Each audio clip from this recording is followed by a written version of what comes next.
Pessoal, eu estou gravando um vídeo para falar sobre um tema que é muito famoso, é um tema muito corriqueiro, que é o poder das palavras. Então, o que que acontece, né? A gente sempre ouve as pessoas dizerem que a palavra tem poder. E eu fico pensando sobre isso, né? Algumas pessoas dizem e não entendem direito por que estão dizendo, algumas pessoas dizem e têm uma opinião mais clara sobre esse assunto. E tem vários entendimentos sobre esse assunto. E eu estou fazendo um vídeo justamente para responder essa pergunta dentro do que eu considero, tá? Como uma explicação aceitável. Será que as palavras têm mesmo poder? Então, vamos começar entendendo alguns conceitos, né? Alguns conceitos do lado mais psicológico da coisa aqui, que é o que vocês sabem que eu estudo. Todo pensamento, tudo que eu penso, é constituído de alguma maneira por pedaços de informações que eu já coletei do mundo em algum momento. Então, eu coleto sons, eu coleto imagens do mundo, sensações, eu sinto sensações táteis, eu sinto cheiros, eu sinto sabores, e essas coisas vão entrando aqui na minha mente e constituindo o que a gente chama de mapa de mundo. Ou seja, tudo que eu já vivi em algum momento da minha vida está de alguma maneira que pode ser organizada ou dentro do nosso ponto de vista de organização, não tanto, né? Mas para nossa mente aquilo tem alguma lógica naquela organização, aquilo ficou gravado. Essas coisas que eu coletei do meu mundo aqui, as coisas que eu estou coletando do meu mundo, são coisas que estão ficando gravadas. E todos os pensamentos que eu tenho são constituídos por essas coisas, né? Eu não consigo pensar um pensamento, por exemplo, que não tenha alguma imagem, ou som, ou sensação, ou cheiro, ou sabor. Obrigatoriamente, todos os meus pensamentos são constituídos por essas coisas. E cada vez que eu vou falar qualquer palavra, qualquer comunicação, né? Quando eu vou transformar um pensamento em linguagem, pegando um pouco do conceito da noção linguística agora, eu faço o quê? Eu traduzo isso que está aqui no meu modelo de mundo através de palavrinhas que saem da minha boca. Então, se eu estou pensando, por exemplo, sobre um gato, aqui dentro da minha cabeça tem um gato específico com tamanho, cor, peso, forma, todas as características que um gato tem. Dentro da minha cabeça, eu tenho o que eu gosto de chamar de um holograma mental. Ou seja, eu tenho uma ideia completa de um gato. Só que eu traduzo isso numa palavra: gato. E isso muitas vezes está eliminando muitas informações sobre aquele gato. Isso quando a gente não usa a palavra para se referir a outra coisa, né? Nem vou entrar nesse mérito muito aqui, mas quando eu uso uma palavra metaforicamente, por exemplo, aquela pessoa bebeu igual um gambá, mas um gambá nem bebe, mas por que as pessoas falam isso, né? E, e a gente usa algumas vezes isso, mas nem é o tema da aula. Vamos imaginar que eu estou literalmente tentando transformar em palavras ou em comunicação não verbal aquilo que eu estou pensando. Só que, olha que interessante, né? Olha um contexto todo aqui. O meu pensamento, ele constitui uma ideia muito complexa sobre gatos. Ele é um pensamento muito rico sobre gatos. Só que se eu fosse traduzir tudo que está se passando pela minha cabeça, naquele momento, eu demoraria vários minutos para descrever completamente o gato que eu estou pensando. Então, consensualmente, socialmente mesmo, é mais aceitável que a gente dê algumas ideias gerais do que a gente está se comunicando, né? Do que a gente está tentando transformar em comunicação ali, e a outra pessoa entende mais ou menos e a gente fica feliz com isso. Cada vez que uma pessoa se comunica falando coisas muito abrangentes que você não entende do que ela está falando, sabe? Ah, aquele negócio daquela coisa lá precisa fazer melhor, sabe? Você está falando uma coisa ali que você não entende. isso socialmente incomoda algumas pessoas, né? Porque não fica tão clara a comunicação. E, ao mesmo tempo, outra coisa que também acaba prejudicando a comunicação de uma maneira geral é quando a pessoa fica muito detalhista. Ela quer falar minuciosamente, tintim por tintim, todas as coisas que estão passando pela cabeça dela. E para os ouvintes, aquilo não é tão interessante. Então, olha só, enquanto eu estou me comunicando, eu tenho uma parte da minha mente, né, uma parte do meu cérebro que está traduzindo aquilo em palavras de uma maneira que, por intuição, eu transformo nas melhores palavras que eu julgo que vão transmitir aquela ideia. Ou seja, eu tenho uma ideia aqui dentro da minha cabeça e a melhor palavra que eu encontro para traduzir aquilo é a palavra gato. Então a gente vai se comunicando através de padrões linguísticos e a gente vai transformando, resumindo, omitindo, generalizando todas as coisas que a gente vai tentando transformar em palavras. E a ideia aqui é a seguinte: dentro da minha cabeça existe algo que representa a realidade. E quando eu ouço uma palavra que alguém falou, assim como a pessoa teve, né, o trabalho de resumir a palavra toda ali, né? Quem está falando resumiu a palavra em gato, mas tem uma ideia inteira sobre gato aqui. O ouvinte ouve a palavra gato e tem muita pouca informação, mas o que ele faz? Ele busca um protótipo interno na mente dele para ter uma ideia clara sobre aquilo. Então, ele tem uma ideia inicial, sabe? Primeira coisa que vem na cabeça é aquele gato daquela pessoa, né? Não o gato necessariamente de propriedade da pessoa, mas a pessoa tem na cabeça dela uma palavra que geralmente vem quando ela pensa em gato. Geralmente por quê? Porque isso também não é exatamente sempre da mesma forma. Dependendo do contexto, do que a pessoa fez antes, do estado emocional, pode ser que venham outros gatos. Então, não é que sempre que você vai falar gato para alguém, a pessoa vai pensar no mesmo gato. Mas as pessoas têm um protótipo, algumas ideias gerais. Por exemplo, eu falo árvore. Você tem uma árvore que vem mais fácil na sua cabeça, um estilo de árvore, um jeito de árvore. Pode ser que um outro dia, no ano que vem, ou num dia que você tiver numa emoção diferente, eu fale árvore e venha alguma outra.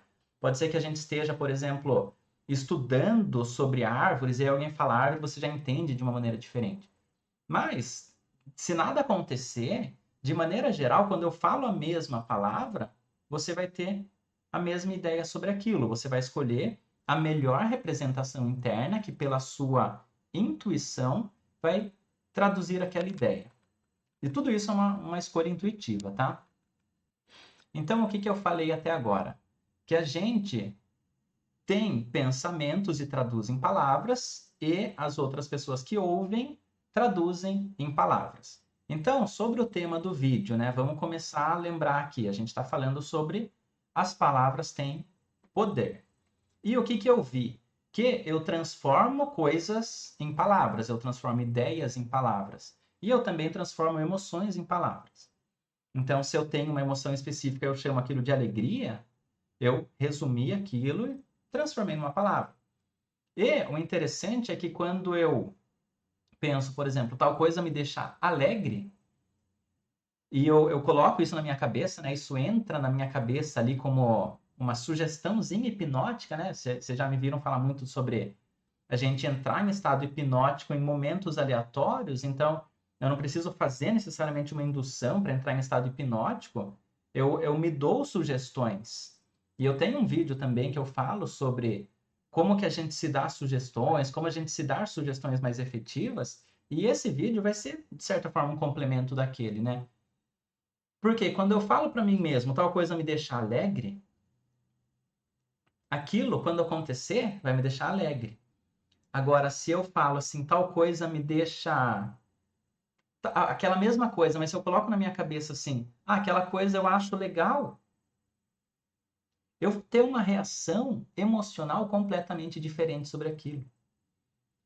E então, aqui vai começar a entrar um pouco a explicação já do poder da palavra, né? Então, vamos lá. Primeiro, algumas pessoas, quando ouvem falar disso, né, poder da palavra, começam a ter uma noção um pouco extrafísica da coisa, né? Parece que eu falo uma palavra e alguma coisa, alguma energia, alguma fonte de alguma coisa vai trazer aquilo para mim. Eu não vou falar que isso não tá certo ou que tá certo, porque eu não tenho como comprovar isso, tá? Na verdade, ninguém tem como comprovar isso. Não existe nenhuma teoria realmente aceita pela ciência como algo assim. Então, eu vou falar do ponto de vista mais psicológico, mais neurológico, mais neurolinguístico da coisa toda.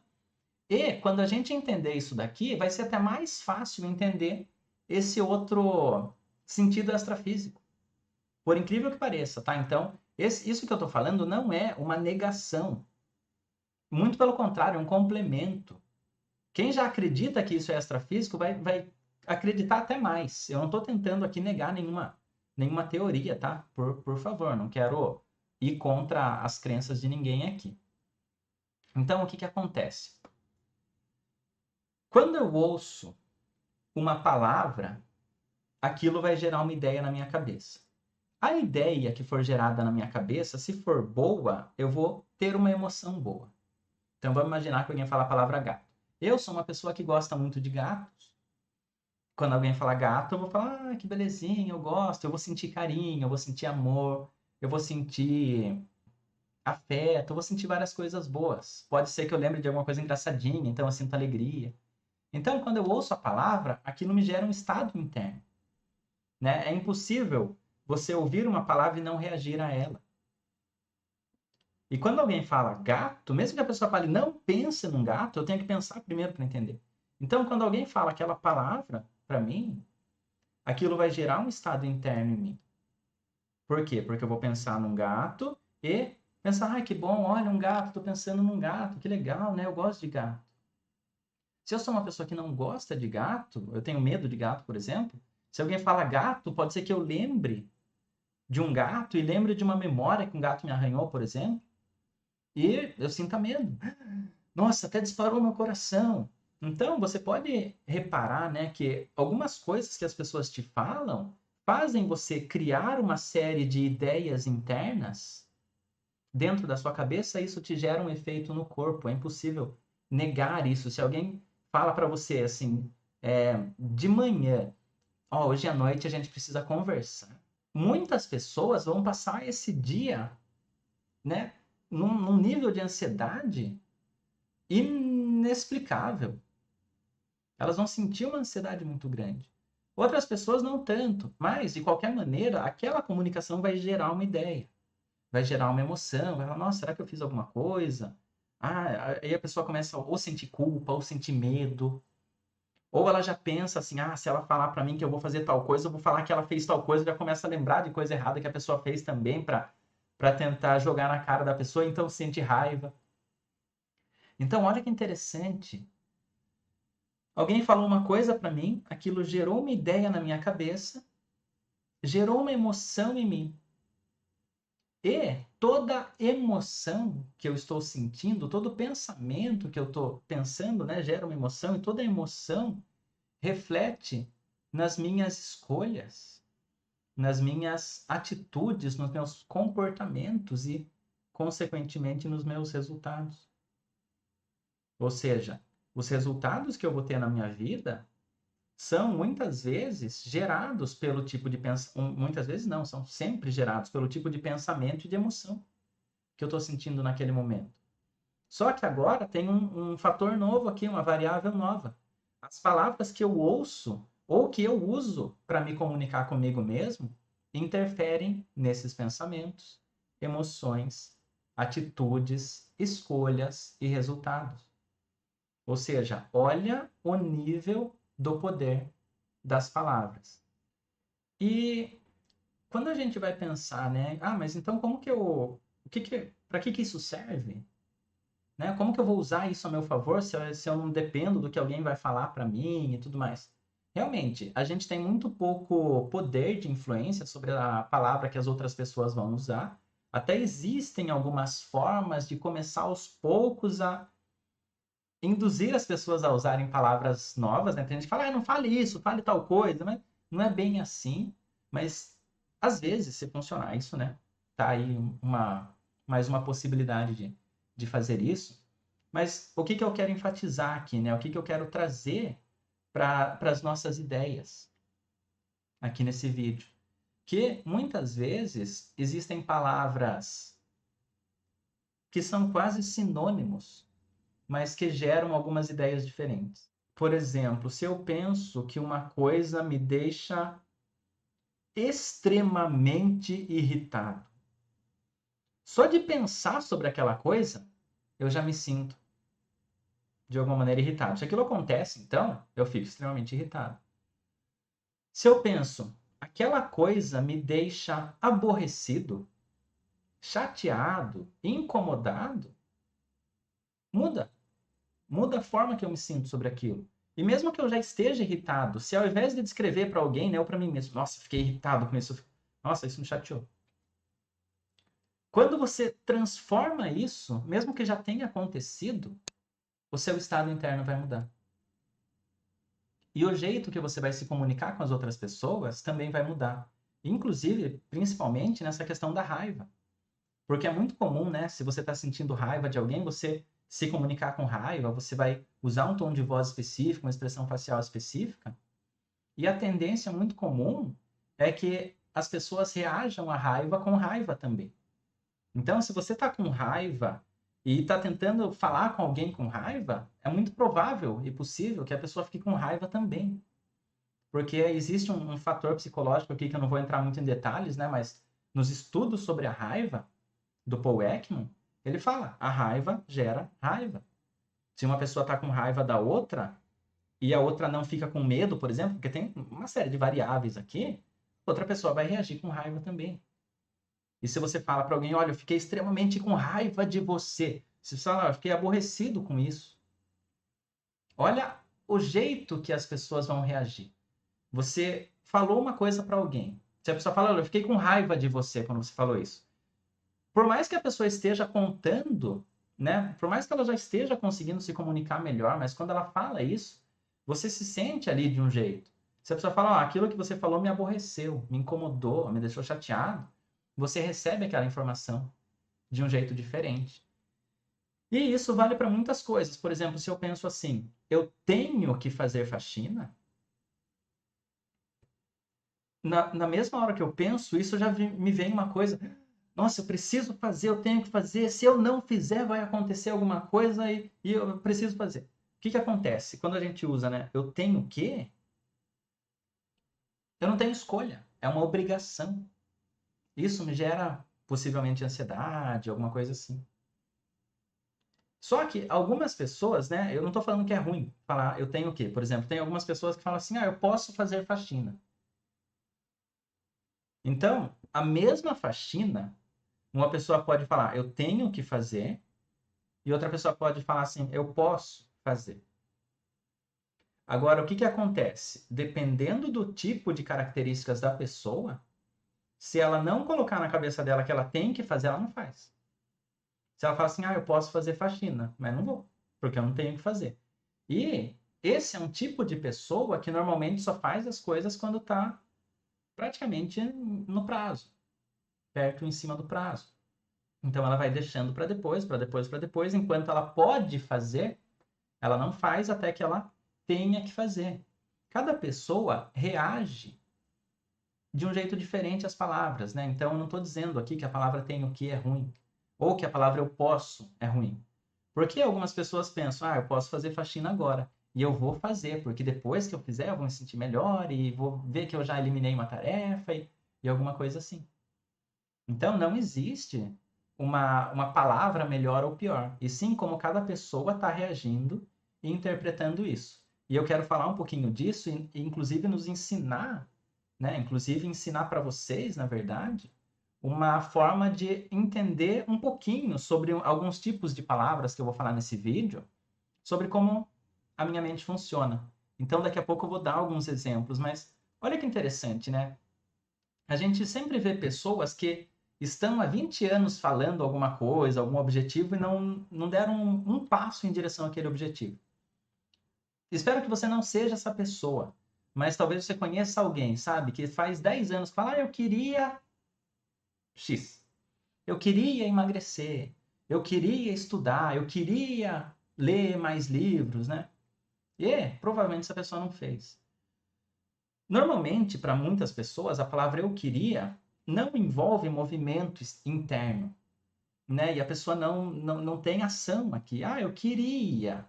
E nem estou dizendo no sentido de falar assim, ah, mas isso, então você não quer mais, né? Porque isso está lá no pretérito imperfeito, você queria alguma coisa, você não quer mais. Não, a pessoa, dentro dela, ela sabe que ela quer. Mas quando ela pensa, eu queria, ela não gera um tipo de processamento de pensamentos que motiva ela a fazer. Diferente da pessoa que fala, eu vou fazer tal coisa, eu escolho fazer tal coisa.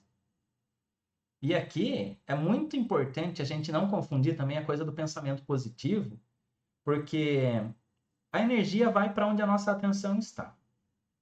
Então, se eu penso sobre emagrecer, eu estou colocando uma energia interna nisso, né?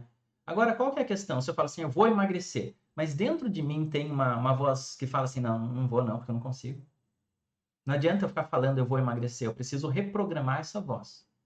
Então, na verdade, quando a gente fala que a energia vai para onde está a atenção, é a atenção inconsciente. E aqui é muito importante a gente separar essa coisa de pensamento positivo, porque pensar sem ter conexão com algo interno seria a mesma coisa que falar alguma coisa da boca para fora, falar uma mentira. Dentro de mim, eu tenho uma parte minha que acredita que eu não consigo emagrecer, por exemplo, e eu falo, eu consigo emagrecer. Eu falo isso, mas é como se eu estivesse mentindo. E às vezes a pessoa até sabe, mas ela aprendeu, né, viu na internet que tem que pensar positivo e ela acha que isso é pensar positivo. E na verdade, quando a gente usa a hipnose, a gente muda essa voz interna, né? E é por isso que eu falo tanto da auto-hipnose, porque a auto-hipnose nos ajuda a se conectar com a gente e mudar essa voz interna. Mas aqui, o que eu quero pensar? O impacto das palavras que eu uso para me comunicar comigo mesmo molda o meu destino. E possivelmente o destino das pessoas, né? O impacto da palavra dos pais molda o destino dos filhos. O jeito que você fala com seu filho, ele está criando coisas na cabeça dele ali que provavelmente vão durar muito tempo. Talvez para sempre vão durar. Por quê? Pode ser que ele não perceba que aquilo está limitando ele de alguma maneira. E a mente dele vai ficar acreditando naquilo, né? Até que ele encontre um hipnoterapeuta, um profissional da PNL para identificar isso. Ele vai ficar vivendo, tentando dar um soco em ponta de faca. Porque a cabeça dele pensa de um jeito, mas ele quer alguma coisa diferente. E os tipos de palavras que eu quero falar aqui nesse vídeo são alguns operadores modais. São termos que na programação neurolinguística a gente utiliza para se referir ao jeito que os verbos estão operando nas frases. Então, eu não vou entrar muito na teoria aqui, mas existem 4 tipos de operadores modais. Os operadores modais de possibilidade, necessidade, escolha e desejo. Então, o que é isso? Possibilidade são as coisas que eu acredito que são possíveis ou não. Necessidade são as coisas que eu acredito que eu tenho que fazer ou que eu tenho que não fazer, né? Ou que eu não tenho que fazer. Escolhas são as coisas que eu efetivamente decido que eu vou fazer, né? Eu escolho fazer isso, ou eu escolho não fazer isso. E desejo são as coisas que eu quero fazer, ou as coisas que eu não quero fazer. Então, praticamente tudo na vida eu estou pensando através dessas 4 palavrinhas. Eu preciso, eu posso, eu quero, eu vou fazer, né? E eu quero que você faça agora um exercício. Se você quiser, você pode até pausar o vídeo e anotar suas percepções, mas fala dentro da sua cabeça aí. Se eu tenho que fazer, por exemplo, se eu tenho que fazer alguma coisa, como que você completa isso?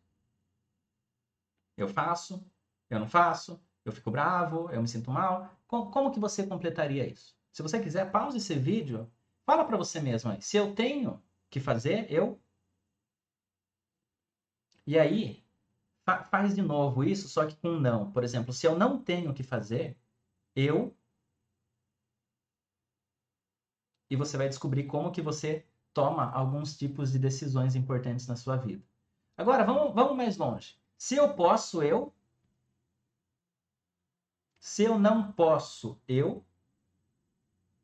Porque é interessante, tem gente que eu fiz esse exercício, né, em clínica, né, ou às vezes em algum curso, assim, eu comentei sobre essas palavras, tem gente que fala assim, nossa, eu percebi que quando eu falo se eu não posso, eu quero.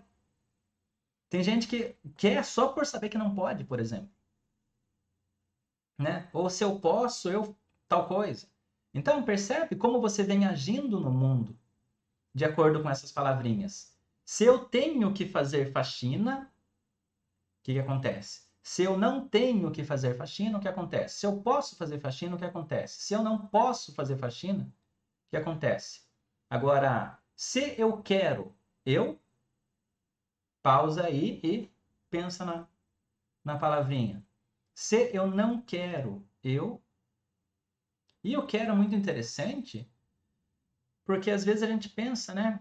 Ah, se eu quero, eu faço. Só que muitas vezes isso também pode ser limitante, porque pode ser que se você quer uma coisa, não necessariamente aquilo vai ser a melhor escolha naquele momento. Pode ser que você avalie que, apesar de querer uma coisa, não é o momento agora. E algumas pessoas, elas sentem que elas têm que fazer tudo que elas querem, na hora que elas querem.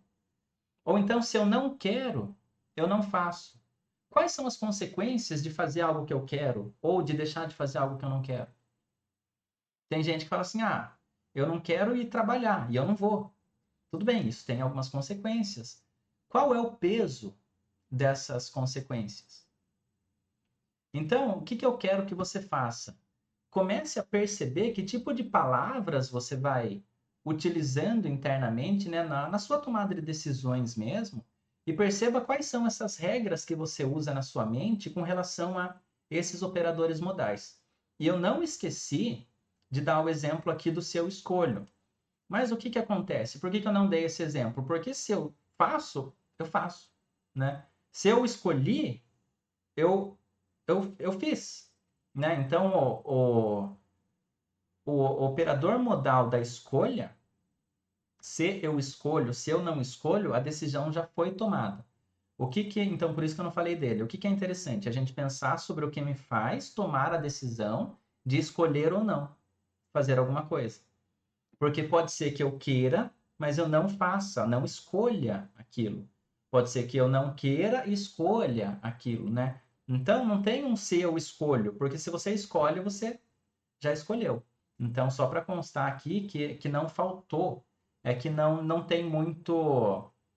Até você, se você quiser fazer e me falar, olha, mas eu descobri uma coisa aqui sobre minha vida na hora que eu fiz com o seu escolho, me manda, por favor, porque essa informação vai ser importante para mim. Mas até agora, o que eu tenho percebido sobre isso é que aqueles três são os que moldam as nossas decisões e vão gerar alguns resultados específicos aí. E tem um ponto interessante quando a gente fala sobre a auto-hipnose também, e o que acontece aqui, né? A cada mais ou menos uma hora do meu dia, eu entro num estado auto-hipnótico. Se você já me acompanha, já segue meus vídeos, provavelmente você já me viu falar isso. Durante esse momento que eu estou em estado auto-hipnótico, a minha mente fica de 200 a 300 vezes mais receptiva a receber sugestões. E as coisas que eu penso e falo para mim mesmo também podem ser sugestões. Então, vamos imaginar. 10 minutos a cada uma hora é 1/6 do meu dia nos quais eu estou hipnotizado, do momento que eu estou acordado. Então, na hora que eu estou pensando alguma coisa, aquilo que eu pensei tem 1/6 de chance de entrar na minha mente como uma sugestão hipnótica, sem eu perceber. Por que eu falo isso? Porque se eu estiver tentando deliberadamente dar uma sugestão hipnótica para mim, eu estou usando o meu senso racional. O único momento no qual isso não entra como uma sugestão hipnótica é quando eu estou usando o senso racional. Por isso que é importante a gente entender a auto-hipnose, porque aí eu consigo entrar no estado de auto-hipnose, acessar aquilo e dar a sugestão que eu quero. Mas se eu penso assim, bom, então eu vou ficar várias vezes por dia pensando assim, eu vou ficar rico. Aí eu coloco meu celular para despertar. Despertou aqui. Vou ficar rico, vou ficar rico, vou ficar rico. Eu fico pensando nisso, né? Não tem esse efeito, porque eu estou tentando racionalmente interferir num processo que deveria ser um processo inconsciente.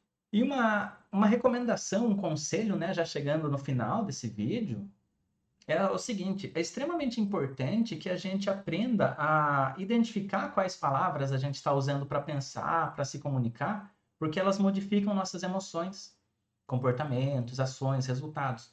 Então, crie uma consciência sobre sua consciência.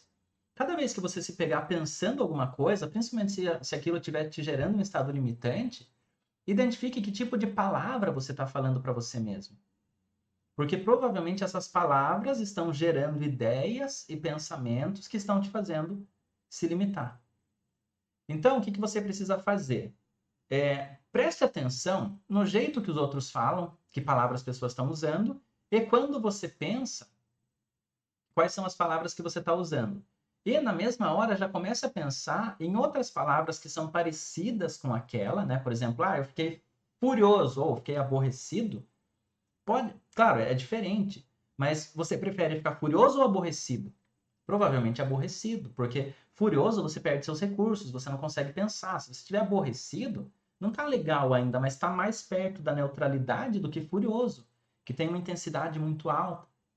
Isso também vale para aquelas pessoas que são aquelas pessoas muito neutras, assim, né? Ela pensa muito como, legal, legal. E essa pessoa não tem aquela coisa de excitação na vida. Então comece a descobrir palavras que você pode usar dentro de você para definir experiências boas, para que você gere estados positivos cada vez mais ricos para você. Para que você viva mais paixão, mais excitação na sua vida, mais alegria, felicidade, plenitude. Escolha palavras para definir o que você quer ser, sentir e fazer mais. Porque quando você começar a colocar essas palavras no seu vocabulário interno, você vai viver mais aqueles estados. Então é muito interessante que a gente comece a mudar a forma que a gente fala com a gente mesmo, a forma que a gente pensa sobre a gente mesmo. O John Grinder, um dos co-criadores da programação neurolinguística, fala que quando você muda o jeito de descrever uma coisa, você muda suas escolhas sobre aquilo. Então comece a reformular e a rever o seu vocabulário mental, porque isso vai modificar completamente o seu destino. Vou ficando por aqui nesse vídeo, espero que tenha ficado legal, é um assunto que eu gosto muito, então espero que eu tenha conseguido transmitir ele da forma que eu queria. E a gente vai se vendo nos próximos vídeos aí. Abraços e até mais.